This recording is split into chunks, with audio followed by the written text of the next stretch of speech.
discipliną galėtum vertinti tą rezultatą, kad 3-0 prieš Juodkalniją laimėti tiek dvejetai, tiek vienetai labai lengvai? Vertinti labai gerai. Aišku, žalas nebuvo labai stiprius, bet džiaugiuosi, kad sugebėjom susikaupti ir nesitampėm greitai užbaigėm šiandien dieną.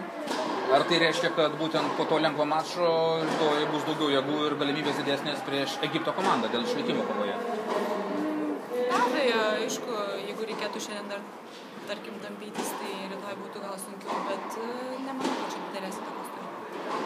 Lyginant su praėjusiu metu Juodkalnijos komanda, jums teko žaisti ar stipriai pasikeitus ir stipriai atlinėjusi šią komandą, nes praeitam turnire jūs laimėjote berods 0-3, o šiandieną 3-0 pergalė iškovota buvo. Matot, buvo visai jų komanda kita ir mūsų aplinkybės, kokias mes jau žinojom, kad mes žaisim dėl pakilimo. Justė žaidė, man atrodo, Jonė. Taip, kad mes tikrai nesitikėjom laimėti. Tai labai sunku įvertinti.